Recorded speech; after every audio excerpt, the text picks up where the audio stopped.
Welcome to River City Plus. It's the show after the show, and today I'm hanging out with Dr. Alan Bliss from the Jacksonville History Center, and we came up on it. He pitched me this idea about talking about the Mayport jetties, and I was like, okay.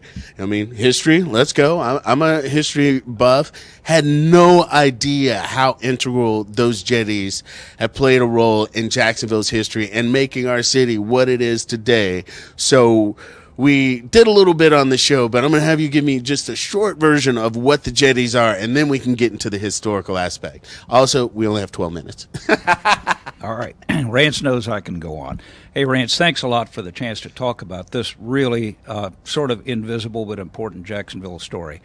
The jetties are about a mile-long parallel walls of granite rock on either side of the entrance to the St. Johns River right out at Mayport, where the river empties out into the Atlantic Ocean. So the river channel that ships and boats go through is in between the jetties, and the jetties protect boats moving in and out of the river, and they also help keep the river entrance deep so that ships can navigate. So I had no idea what these were. I was like, oh, they're rock outcroppings. That's wonderful. But these are actually man-made, and there's a specific purpose why they were made. So I'm going to let you run with that. I might interject a little bit, but I'm going to let you run. Break it down. What are these jetties about? I think these jetties are the single most important human-created feature in certainly in Jacksonville and maybe in Northeast Florida because of the impact that they've had. So they came into existence because the river entrance was shallow and sandbars kept forming and blocking ships from moving in and out of the river. And you can't have a seaport unless you have a navigable channel.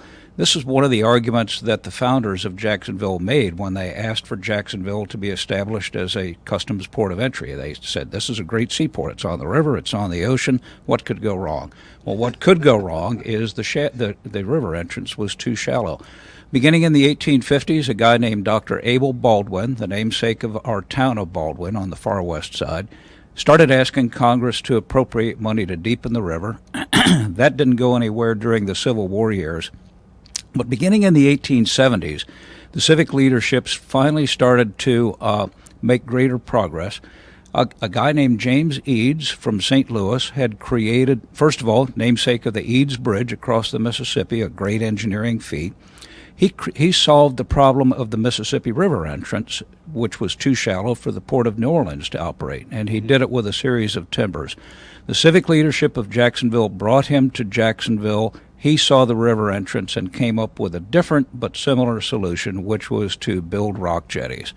Beginning in 1881, the Congress appropriated the money. The project started a year later, and it went on for decades. The granite doesn't exist naturally, so it had to be brought here by train from Georgia and other parts of the country, moved all the way out to Mayport on a small railroad.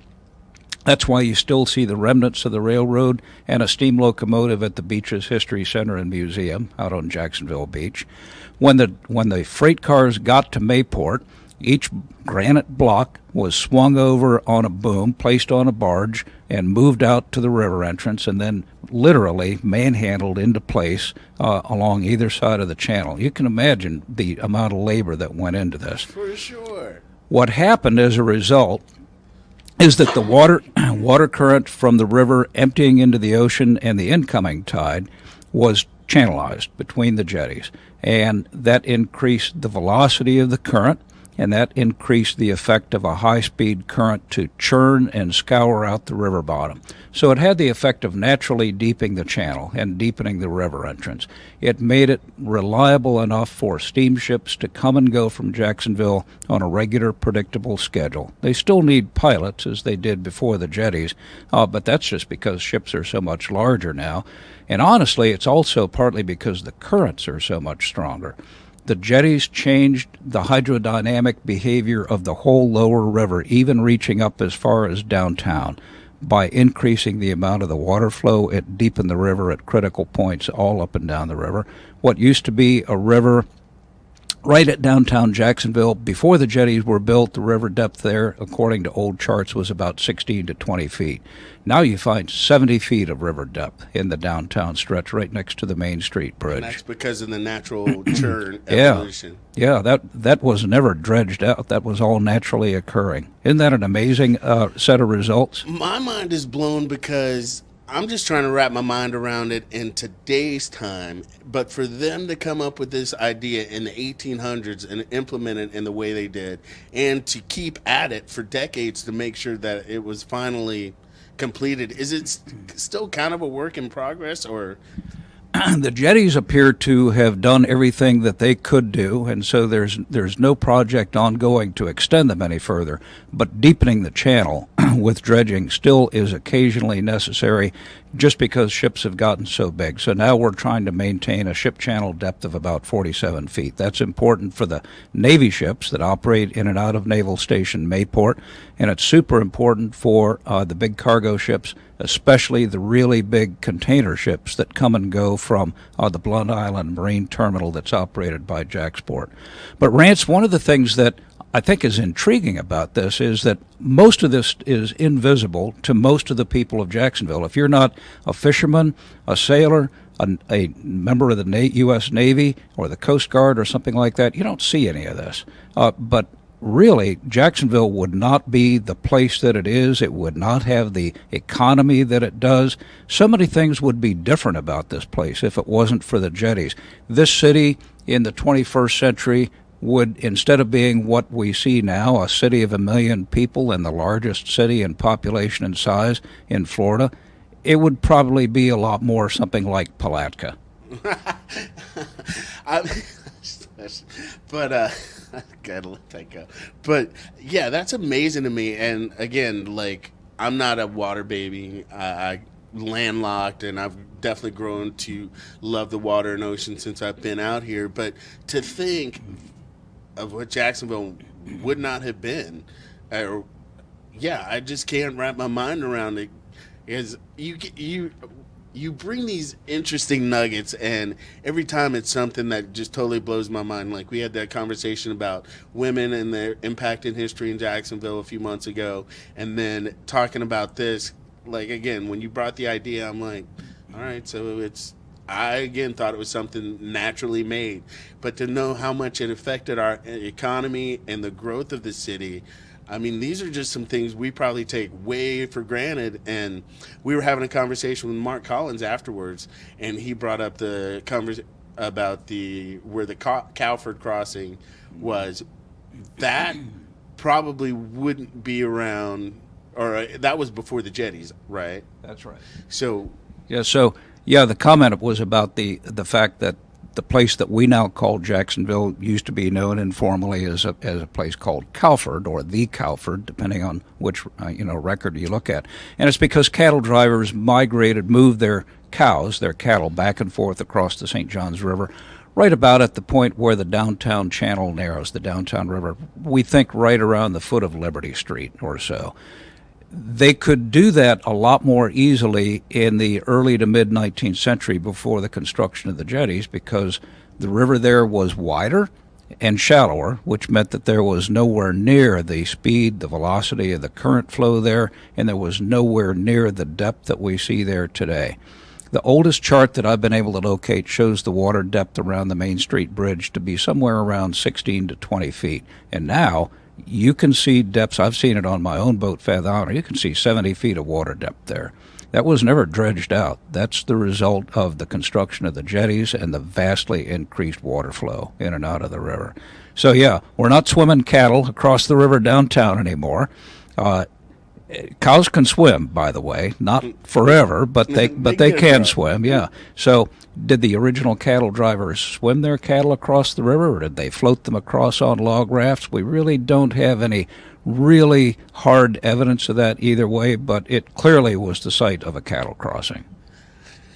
Mind blown. I'm completely amazed at all of the Jacksonville history, and it just totally sinks in deeper. Now, I'm going to do a little quick pivot, and I hope you don't mind me talking about it. You guys are embarking on a new journey with the Jacksonville History Center, and that is going to be an amazing setup. I know it's down the line, but people, you guys really got to understand when I talk about Jacksonville's history, people, old city, you know, there's so much history. Well, it's archived in the space thanks to his organization and a few others around, but you guys are kind of the main archivist for all Jacksonville history, and people might know about it. They might have seen some aspects about it, but you guys are about to take it to another level in the next year and a half or so, where people are really going to be able to immerse themselves in that Jacksonville history. How exciting is that for you, and how important is it that people will be able to really get to know their city in a much more in-depth fashion? Our board of directors and I and staff and so many of our important donors and supporters, the city of Jacksonville, others, have really been trying to move this project forward for the last several years. And it's really gratifying to see this finally coming to fruition. Construction is ongoing. We're renovating the 1920 vintage Florida Casket Company factory into the new Jacksonville History Center. It's a 3-story factory building.